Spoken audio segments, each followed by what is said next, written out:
آدم هو الرحمن الرحيم هو الله الذي لا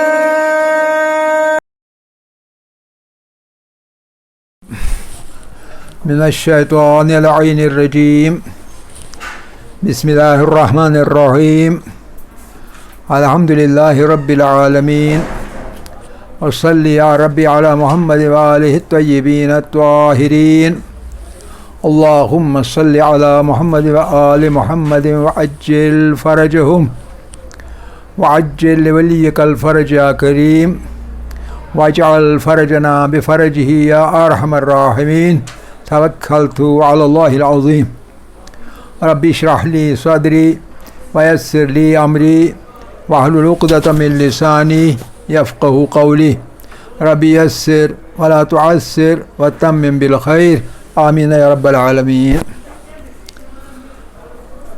عزیزان گرامی، بڑی دیر کے بعد ہم دروس دوبارہ شروع کر رہے ہیں. تو چونکہ علم کلام جو ہے یہ بڑی بڑی بحثوں کا سبجیکٹ ہے، تو اس میں تھوڑی دیر ریپیٹ کرنے کی ضرورت محسوس کر رہا ہوں. تو ہم آپ کو یاد دلا رہا ہوں، آپ یاد دلا دیں.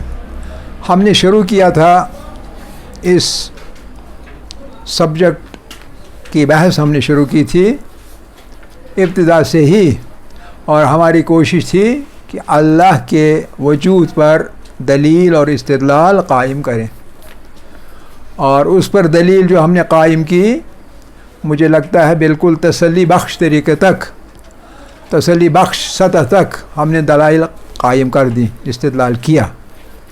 اور ہم ہی نہیں بلکہ سننے والے بھی قائل ہو گئے کہ یقیناً اللہ کا وجود ہے.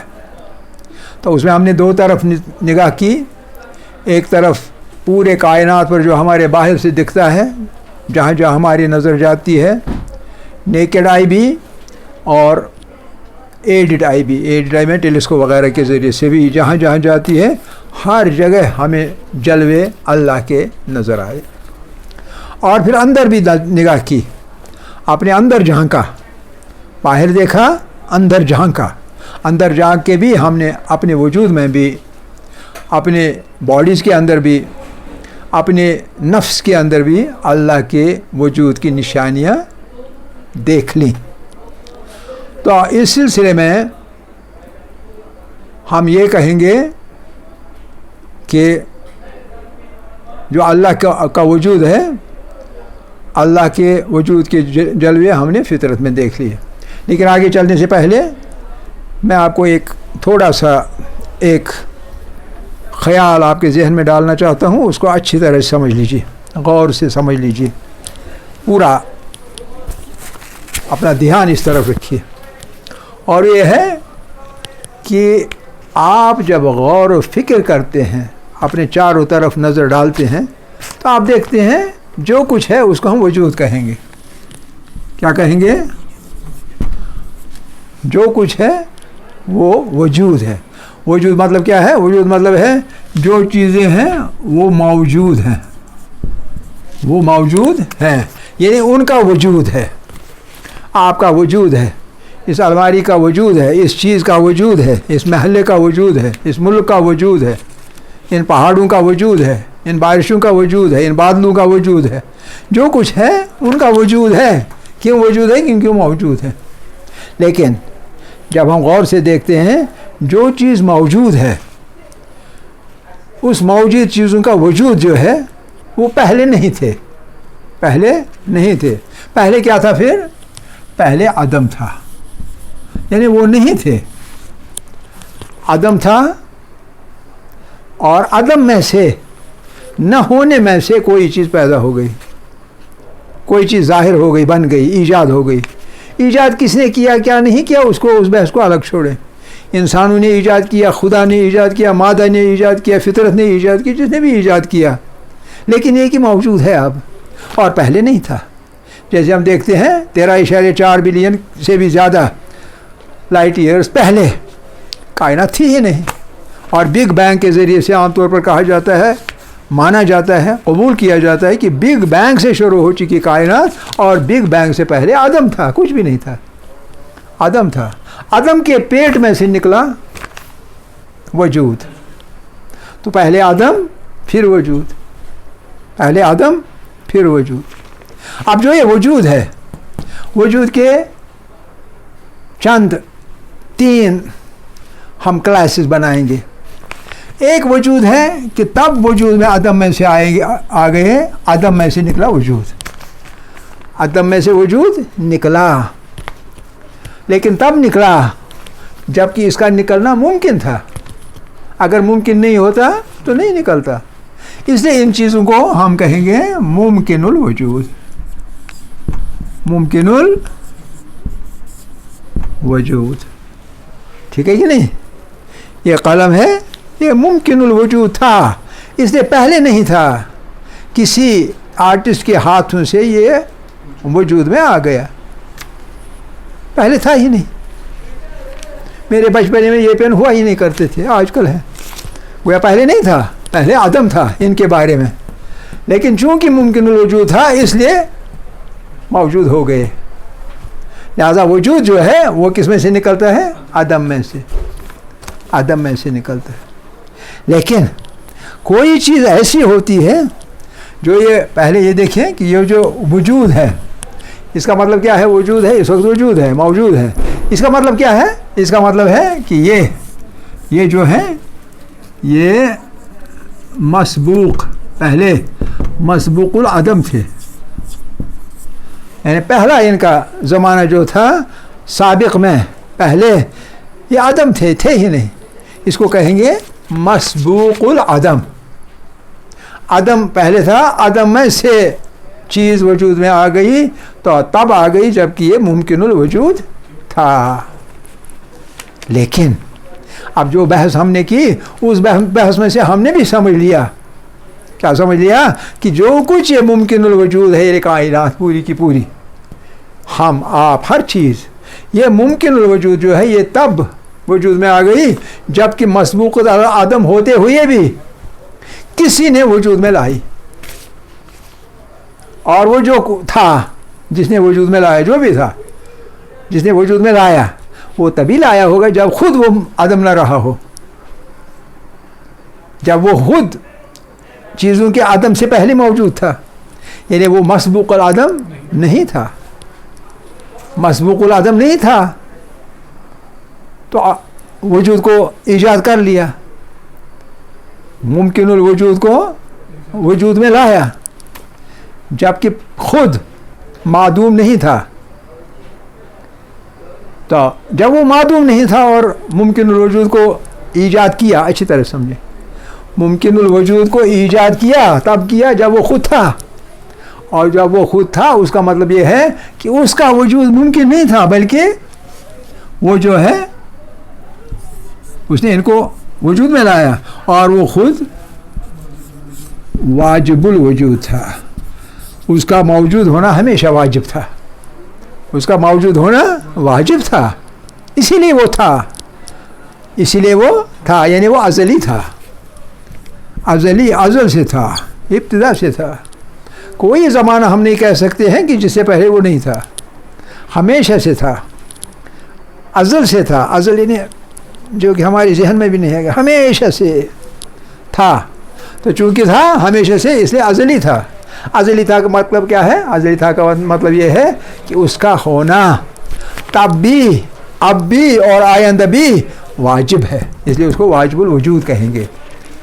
تو لہٰذا ایک واجب الوجود تھا جس نے مختلف چیزوں کو، مختلف انسانوں کو، شہروں کو، ملکوں کو، کائنات کو، سیاروں کو، ستاروں کو وجود میں لایا، جو ممکن الوجود تھے تبھی لایا، اگر ممکن الوجود نہ تھے تب نہیں لاتا، ان کو وجود میں نہیں لاتا، پیدا نہیں کرتا، پیدا تب کیا جب وہ کرنے کے قابل تھے، ان میں قابلیت تھی وجود میں ہونے کی، تب اس نے ان کو وجود میں لایا، حالانکہ وہ پہلے مسبوق العدم تھے، مسبوق العدم تھے۔ اب جب ایک چیز ممکن الوجود ہے اور دوسری چیز واجب الوجود ہے، اور واجب الوجود ممکن الوجود کے وجود کے لیے ضروری ہے. واجب الوجود نہ ہوتا تو ممکن الوجود ایجاد نہیں ہو جاتا, وجود میں نہیں آتا. کیا کوئی شے ہے, کیا کوئی شے ہے جو کبھی وجود میں نہیں آئے گی؟ ہم کہیں گے ہاں ہے. اور وہ چیز کون سی ہے؟ وہ چیز ہے جس کو ہم کہتے ہیں یہ وجود ہے. ہم کہیں گے کوئی تیسری چیز کیا وجود میں آ سکتی ہے؟ ہم کہیں نہیں آ سکتی. کیوں جی نہیں آ سکتی؟ کیونکہ وہ ممتنع الوجود ہے, ممتنع الوجود ہے. ممتنع الوجود کیا ہوتا ہے؟ ممتنع الوجود ہوتا ہے منع ہے اس کے وجود میں آنا, اس کا وجود میں آنا. ایک یہ کہ ممکن نہیں ہے, ایک یہ دوسرا کہ نہیں منع ہے, ممنوع ہے. اس کا وجود میں ہونا ممنوع ہے, ممتنع. حکم امتناعی ہے, سٹے لگا ہوا ہے, وہ وجود میں نہیں آ سکتا, اجازت ہی نہیں اس کے وجود میں آنے کا. وہ ممتنع الوجود ہے, یعنی منائی ہے, ممنوع ہے اس کا وجود میں آنا. کیونکہ اگر وہ وجود میں آئے گا کیا ہوگا؟ اول تو وجود میں آئے گا ہی نہیں, اور اگر ہوگا تو سب چوپٹ ہو جائے گا. کیوں ہو جائے گا؟ کیونکہ وہ اپنے واجب الوجود کے ساتھ ٹکرائے گا. وہ ممتنع الوجود ہے, جب اس کو آنا ہی نہیں وجود میں تو وہ کیسے آئے گا؟ اگر آئے گا, جو کہ ممکن ہی نہیں ہے, لیکن اگر آئے گا تو وہ ٹکرائے گا واجب الوجود کے ساتھ. اور وہ ممکن الوجود کون ہے؟ وہ ممکن الوجود ہے جس کو ہم کہتے ہیں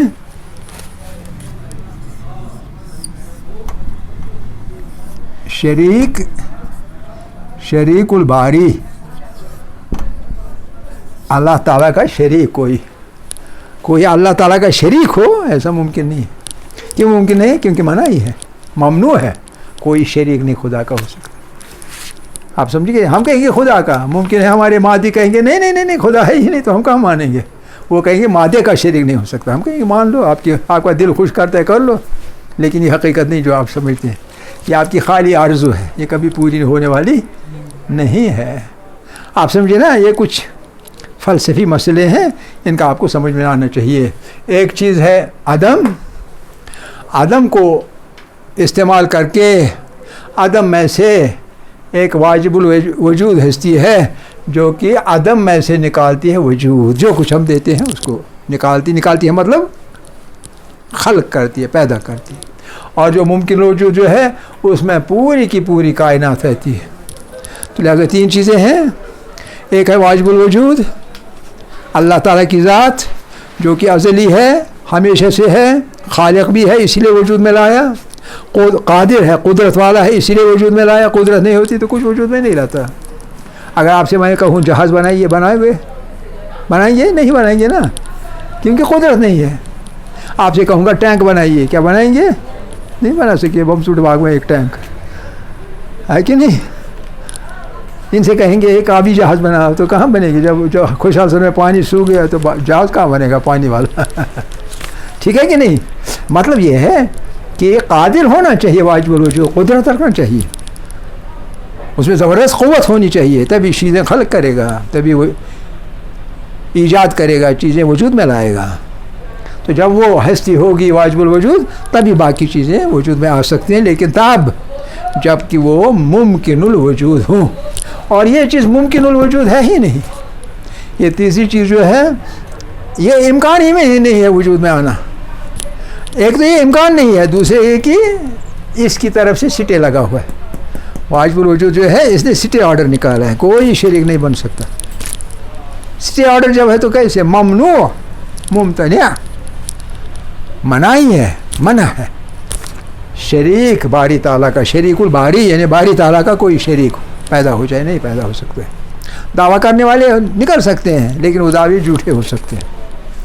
نمرود کا دعویٰ جھوٹا تھا, فرعون کا دعویٰ جھوٹا تھا, شیطان کا دعویٰ جھوٹا ہے, حالانکہ اس نے کبھی دعویٰ نہیں کیا کہ میں بھی خدا ہوں. جس نے بھی دعویٰ کیا آج تک خدائی کا, سب کے سب جھوٹے ثابت ہو گئے. تاریخ گواہ ہے. جب جھوٹے ثابت ہو گئے, وہ کیوں جھوٹے ثابت ہو گئے؟ کیونکہ ممکن ہی نہیں تھا ان کا وجود میں آنا, کیونکہ وہ ممتنع الوجود تھے. ممتنع الوجود یعنی سٹے ان کے وجود میں آنے کا, ان کو وجود میں آنا ہی نہیں ہے. ٹھیک ہے کہ نہیں؟ لہذا تین چیزیں، ایک پیدا کرنے والا جو کہ واجب الوجود ہے، واجب الوجود، اس کا ہونا ہر زمانے میں واجب ہے، ہر زمانے میں، ازلی، ازل سے لے کے ابد تک، الابد، اور ابد معلوم نہیں کہاں تک ہے، یہ خدا ہی بہتر جانتا ہے۔ اس کا ہونا، اس کا وجود واجب ہے، اور قوت والا ہے، قادر ہے، قدرت رکھتا ہے، عالم ہے، علم کی بنیاد پر پیدا کرتا ہے، علم کی بنیاد پر خلق کرتا ہے، بے شمار علم، بے شمار کیا، اس کا کوئی شمار ہی نہیں، عالم مطلق ہے، ٹھیک ہے کہ نہیں، بغیر کسی شرط کے عالم ہے، اور پھر صاحب ارادہ ہے، مرید ہے، اور پھر متکلم بھی ہے، یعنی منہ کے بغیر بھی وہ کلام پیدا کر سکتا ہے مختلف چیزوں میں۔ آپ میں کلام پیدا کیا کس نے کیا؟ اللہ نے پیدا کیا۔ الرحمن علم القرآن خلق الانسان وعلمہ البیان، آپ کے اندر کلام کرنے کی صلاحیت پیدا کر دی، کیونکہ متکلم ہے تبھی پیدا کر دی، ورنہ کیسے ہو سکتا تھا؟ انسان کے بغیر جانداروں میں اپنی طرح کی زبان ہو تو ہو، لیکن کلام نہیں کہا جا سکتا، اسے اشارے کہے جا سکتے ہیں، مختلف آوازیں علامتوں کے طور پر کہی جا سکتی، لیکن زبان نہیں کہی جا سکتی، کلام اس کو نہیں کہا جا سکتا ہے۔ صرف انسان کو کلام کرنا سکھایا کیونکہ وہ متکلم تھا، چاہے تو درختوں میں بھی کلام پیدا کر سکتے، جیسے حضرت موسیٰ کے لیے اس درخت میں سے کلام پیدا کیا جو کہ صحرائے سینا کے جنگل میں موجود تھا۔ حضرت موسیٰ سے کلام کیا، دیکھا تو درخت کلام کر رہے، اوہو درخت کلام کر رہے، کلام ہے، لیکن وہ اللہ نے پیدا کیا تھا اس میں کلام، کہ موسیٰ سے کلام کرو، جو میں کہنا چاہتا ہوں کہو اس سے، جس میں چاہے زبان پیدا کر سکتا ہے، ٹھیک ہے کہ نہیں؟ بجلیوں میں آوازیں خلق کرتا ہے کہ نہیں؟ بجلی جب کڑکتی ہے تو آپ اتنی قوت سے آواز نکال ہی نہیں سکتے ہیں جس طرح بجلی میں سے نکلتی ہے۔ بادل جب گرجتے ہیں تو آپ کی زبان اس کے سامنے کچھ نہیں، ایسی چیزوں میں بھی آواز پیدا کر سکتا ہے، ٹھیک ہے کہ نہیں؟ اور آپ نے دیکھی ہوں گی وہ آوازیں، ہم نے دیکھی کیا، ہم نے ان کے بارے میں بحث کی، جو مختلف صورتوں میں کائنات کی مختلف فضاؤں میں سے آوازیں پیدا ہوتی ہیں، بہت خوبصورت خوبصورت آوازیں، صحیح ہے کہ نہیں؟ تو یہ ہستی ہی ایسی ہے، ایسی مقدس ہستی ہے کہ جس میں یہ سب کمالات ہیں، خالقیت کا کمال، قدرت کا کمال، ارادے کا کمال، ازلی ہونے کا کمال، عدم کے بجائے واجب الوجود ہونے کا کمال، ٹھیک ہے کہ نہیں؟ تو بہرحال یہ ہے واجب الوجود، اور اس کے بغیر جو کچھ ہے ایک یہ ہے، اور اس کے ساتھ میں جو کچھ ہے، جدھر بھی آپ نظر ڈالیں گے جو کچھ ہے یا تھا، وہ سب ممکن الوجود ہے۔ ممکن الوجود کیوں ہے؟ کیونکہ ان کا وجود میں آنا ممکن تھا، تبھی اللہ نے ان کو خلق کیا، ان کو ممکن الوجود کہیں گے، لیکن ناممکن نہیں تھا ان کا موجود ہو جانا، ان کا وجود میں آنا ناممکن نہیں تھا، اس لیے ان کو ممکن الوجود کہیں گے۔ اور اس ممکن الوجود کے برابر میں ہم کہیں گے تیسری چیز ہے تو نہیں ہے، وہ اصل میں مقابلے میں واجب الوجود کے، کہ واجب الوجود ہے، اس کا اپوزٹ جو ہے وہ منع ہے، اس کا وجود میں آنا، اس کو ہم کہیں گے ممتنع الوجود، اور وہ ممتنع الوجود جو ہے وہ شریک کی باری ہے، اللہ تعالیٰ کا شریک کبھی نہیں ہو سکتا، کبھی نہیں ہو سکتا، دعوے ہو سکتے ہیں لیکن حقیقت میں ہو ایسا ممکن نہیں ہے۔ تو یہ چیز آپ کی نظر میں ہونی چاہیے۔ تو آگے تھوڑا سا اور چلیں تو پھر میں تھوڑا سا ریپیٹ کرتا ہوں۔ ایک چیز ہم نے دیکھی پیچھے، اور وہ ہے کہ فطرت کے اندر، نیچر کے اندر خدا کے جلوے ہیں، اس میں شک نہیں ہے، ہم نے دیکھ لی ہے۔ اور دوسری چیز جو ہم نے دیکھ لیا ہے وہ ہے یہ کہ انسانی وجود جو ہے، انسانی وجود اور کائنات کا وجود جو ہے، ان کی گہرائیوں میں سے جو ہے خدا کے جلووں کی آوازیں نکلتی ہیں، آتی ہیں ہمارے تک۔ اور تیسری چیز جو ہے کہ جو چیز دیکھی نہیں جا سکتی، ان آبزرویبل تھنگس، آبزرویبل نہیں ہے، نادیدہ ہے، جو کہ دیکھا نہیں جا سکتا ہے، یہ ضروری نہیں ہے کہ وہ ہوگا بھی نہیں، یعنی یہ تصور کہ نادیدہ جو ہے اللہ نادیدہ ہے لیکن ہے موجود، یہ محدود نہیں ہے اللہ کے وجود تک ہی. صرف اللہ ہی ایسی چیز نہیں ہے جو کہ ہے لیکن ہمیں دکھائی نہیں دیتی. بہت ساری چیزیں ہیں جو دکھائی نہیں دیتی حالانکہ ہیں. تو ان سے بھی یہ اندازہ ہوتا ہے کہ اس بنیاد پر ہم انکار نہیں کر سکتے ہیں اللہ کا کہ دیکھی نہیں جاتی ہے. بجلی تو بھی تو دیکھی نہیں جاتی، مائکروویوز بھی تو دیکھے نہیں جاتے. بہت ساری چیزیں ہماری آنکھوں سے دیکھی نہیں جاتی ہیں لیکن کوئی جاندار ہیں جن کی آنکھوں سے وہ چیز دیکھی جاتی ہے جو ہم نہیں دیکھتے. اس لیے ان کا جو بیہیویئر ہوتا ہے وہ بیہیویئر ہم سے مختلف ہوتا ہے. ہم اذان سنتے ہیں تو ساتھ میں پڑھتے ہیں، وہ پڑھتے ہیں اللہ اکبر، ہم کہتے ہیں اللہ جل جلالہ ربی. وہ کہتے ہیں اشہد ان لا الہ الا اللہ، ہم کہتے ہیں پھر وہی اللہ جل جلالہ ربی. وہ کہتا ہے اشہد ان محمد رسول اللہ صلی اللہ علیہ وسلم. مؤذن کہتا ہے اشہد ان محمد رسول اللہ صلی اللہ علیہ وسلم، ہم کہتے ہیں محمد النبی صلی اللہ علیہ وسلم. اس طرح سے وہ چلتا جاتا ہے، ہم بھی دہراتے جاتے ہیں. ٹھیک ہے کہ نہیں؟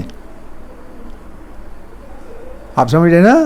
تو وہ کہتا جاتا ہے، ہم دہراتے جاتے ہیں.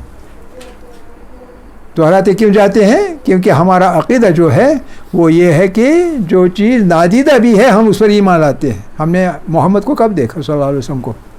کبھی پرافٹ محمد کو نہیں دیکھا لیکن تاریخ میں موجود ہے اس لیے ہم مانتے.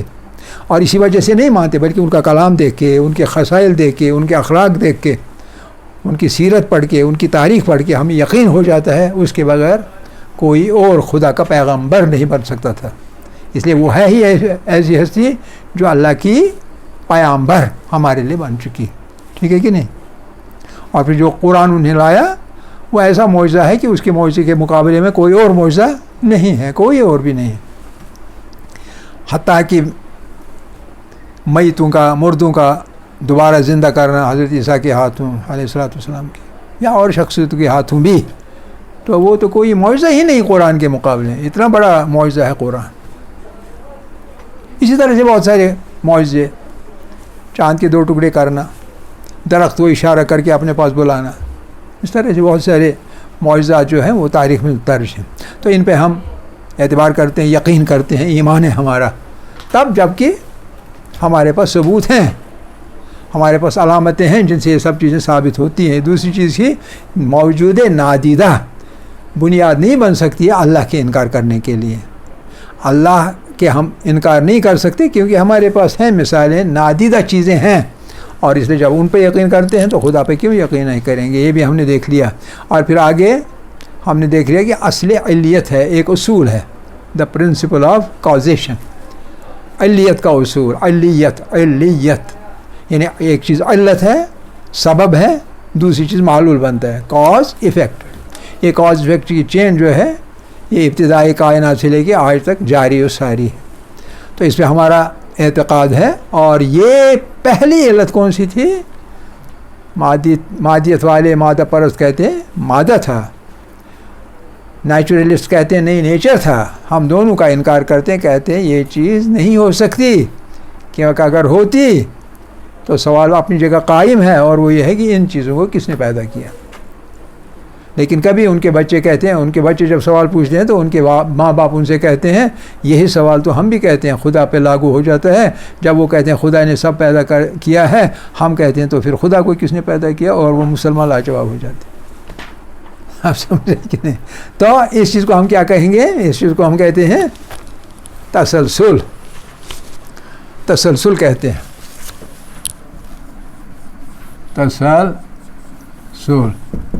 تسلسل یا کہتے ہیں اس کو دور. اور یہ دور اور تسلسل کیا ہوتا ہے؟ ایک ایسی صورتحال ہے جو کہ اگر قائم ہو جائے کسی بحث میں، کسی چیز میں، کسی مرحلے پہ، تو اس سے ثابت ہوتا ہے کہ یہ بحث غلط تھی، یہ بحث ہی غلط تھی. مادہ والے مادے پر آتے ہیں تو ہم کہتے ہیں ان کو کس نے پیدا کیا. ہم کہتے ہیں اس کا پیدا کرنے والے خدا ہے، تو وہ کہتے ہیں خدا کو کس نے پیدا کیا. یہ بالکل ویسا ہی مسئلہ ہے، ویسی بحث ہے. جب کوئی کہتا ہے آپ سے، خاص کر پرانے لوگ، وہ کہتے ہیں ہمیں یہ بتائیے مرغی پہلے آئی یا انڈا پہلے آیا؟ اگر مرغی پہلے آئی تو مرغی تو انڈے میں سے نکلتی ہے، اس سے پہلے انڈا ہونا چاہیے. اچھا جی انڈا ہونا چاہیے، ٹھیک ہے انڈا پہلے تھا، وہ انڈا کس نے ڈال دیا؟ کوئی مرغی تو ہوگی جس نے انڈا ڈال دیا. تو یہ والا کہتے ہیں اچھا اگر انڈا پہلے تھا مرغی اس میں سے نکل آئی تو انڈا کس نے ڈال دیا. تو یہ سلسلہ جو ہے یہ کبھی ختم نہیں ہوتا. ایسی بحثیں ان کا لا فائدہ بے فائدہ بحثیں ہوتی ہیں، ان کا کوئی نکلنے والا راستہ. اس کو کہتے ہیں تسلسل اور دور. یہ دور جو ہوتا ہے یہ ہمیشہ فلسفے میں بحث مباحثے میں استعمال کیا جاتا ہے اپنے مقابل جو ہے اس کو ہرانے کے لیے. آپ جو باتیں کہہ رہے ہیں یہ تسلسل ہے، دور ہے، یہ باطل ہے. یہ بحث جو ہے باطل ہے. تو اس طرح سے یہ بحث اس مسئلے میں بھی پیش آتی ہے، جیسا کہ ہربرٹ سپنسر اور برٹرینڈ رسل نے یہ بحث چھیڑی تھی. بہرحال اس کو بعد میں اس پہ آنا ہے، لازم آنا، کیونکہ اسی پہ ہم آگے چلیں گے. پھر ایک اور چیز جو آپ کو ذہن میں ہوگی، ہم نے کہا تھا کہ اصالت نیروی حیات ایک اصول ہے. اصالت نیروی حیات، اصالت نیروی حیات ہوتا ہے life begets life, life initiates اندر لائف. جب کوئی چیز زندہ ہوگی، زندہ چیز میں سے دوسری زندہ چیز نکلے گی. ایک امیبا ہے، اس میں سے اور امیبا نکل آئیں گے. ایک پیرامیشیم ہے، اس میں سے اور پیرامیشیم نکل آئیں گے. ایک مائکروب ہے اور مائکروب نکل آئیں گے. ایک وائرس ہے، بہت سارے وائرس اس میں سے نکلیں گے. جو بھی زندہ چیز ہے، زندہ چیز میں سے زندہ چیز نکل آتی ہے.